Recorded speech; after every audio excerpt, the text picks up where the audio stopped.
मुद्रिका को मुख में रख लिया। किसी ने कहा कि ये मुद्रिका उंगली में पहनी जाती है, जेब में रखी जाती है, लेकिन बुद्धिमताम वरिष्ठम है, परंतु इसको मुख में रख लिया इन्होंने। कहे हनुमान जी से ही पूछो, कुछ ना कुछ तो बताएंगे।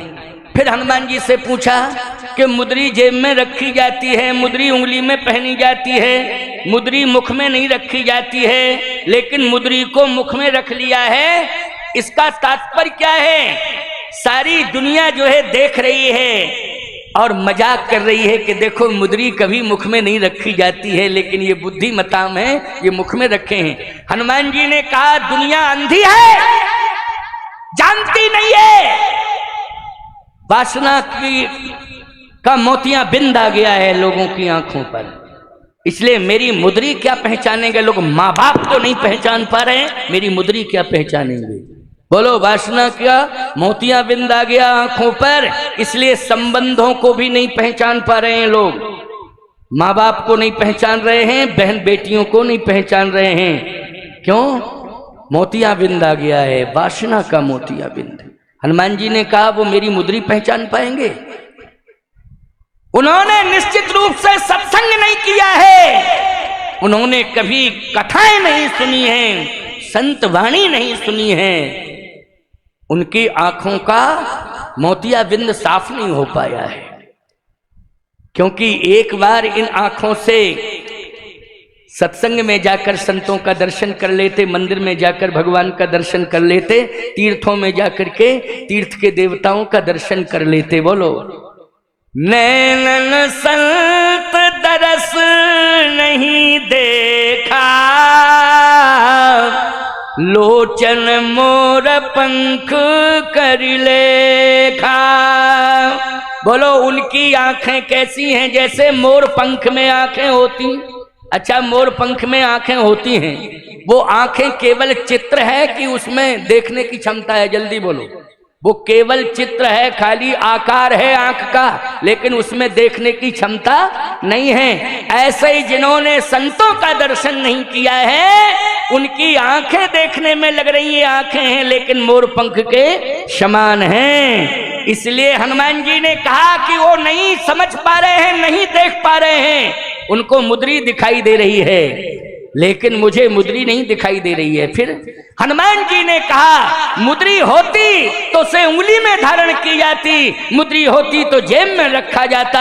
ये तो राम नाम अंकित अति सुंदर है, राम नाम तो मुख में ही धारण किया जाता है, इसलिए मैंने राम नाम को मुख में धारण किया। मुख में हो राम नाम, राम सेवा हाथ में, तू अकेला नहीं प्यारे, राम तेरे साथ में। मेरे मुख में राम का नाम है, ये मुद्री नहीं है, ये राम का नाम है, इसलिए राम का नाम मुख में धारण करके हनुमान जी प्रभु मुद्रिका मेल मुख माही, और जलधि लांग गए अचरज नाही, दुर्गम काज जगत के जेते, और सुगम अनुग्रह तुमरे तेते। और राम जी कहाँ? हृदय में। इसलिए राम दुआरे तुम रखवारे, होत न आज्ञा बिन पैसारे, सब सुख लहे तुम्हारी शरणा, और तुम रक्षक काहू को डरना। तुमरे भजन राम को पावे, और जन्म जन्म के दुख बिसरावे।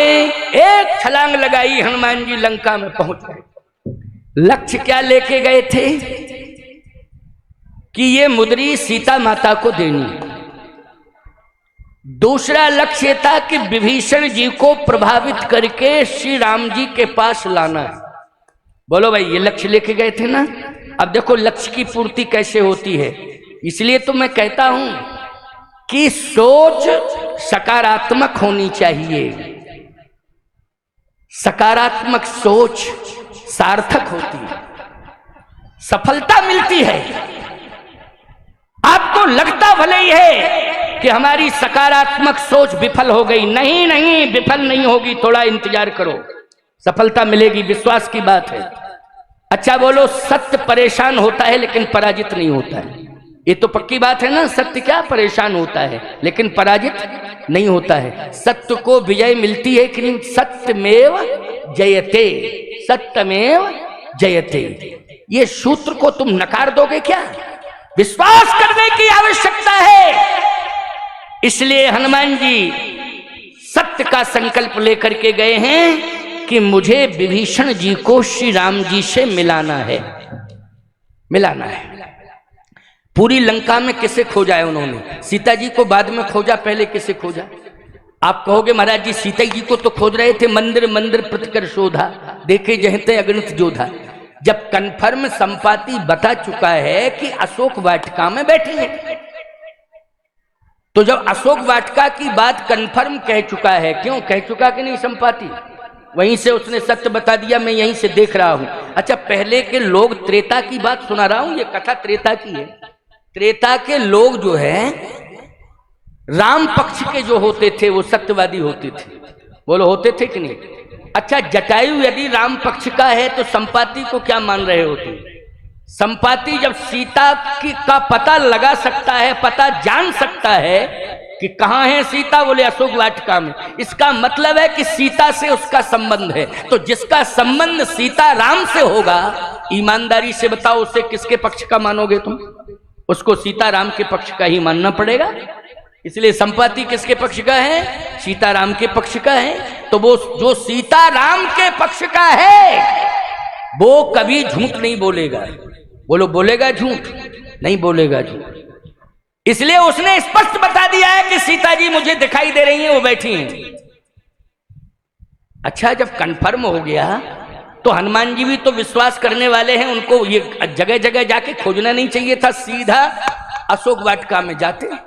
कहां जाते? अशोक वाटिका में।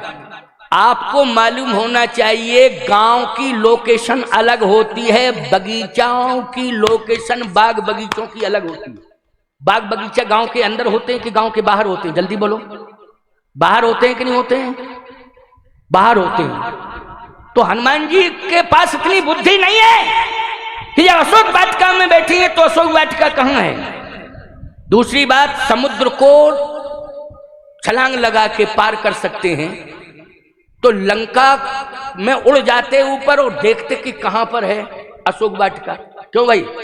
उड़ के, जब उड़ के पूरी लंका ही जला डाले तो भाई उड़ के अशोक वाटिका नहीं देख सकते थे? जल्दी बोलो, ये क्षमता है, उड़ने की क्षमता है कि नहीं? उड़ने की क्षमता है, समझ रहे हो कि नहीं?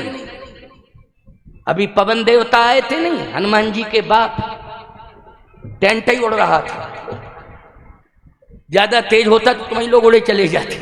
बोलो भाई, इसलिए क्षमता है हनुमान जी में, उड़ने की क्षमता है, लेकिन हनुमान जी उड़े नहीं। क्यों? किसकी खोज कर रहे हैं? संत की खोज कर रहे हैं। और संत की खोज का प्रमाण क्या है? इसका भी मैं प्रमाण दे रहा हूं कि संत की खोज का प्रमाण क्या है। संत की खोज का प्रमाण है कि संत मंदिर में रहते हैं, संत आश्रमों में रहते हैं। आश्रम और मंदिर ये संतों के रहने के स्थान होते हैं, आश्रम और मंदिर। तो हनुमान जी महाराज कहां कहां गए हैं लंका में? बोले, मंदिर मंदिर प्रतिकर शोधा, मंदिर मंदिर प्रतिकर शोधा, देखे जहां तहां अगणित जोधा।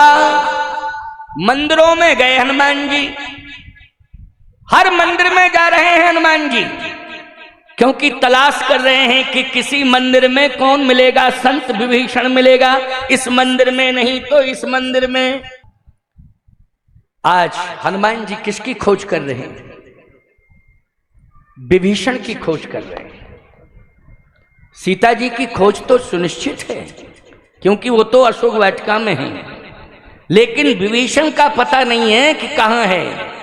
इसलिए मंदिर मंदिर प्रतिकर शोधा,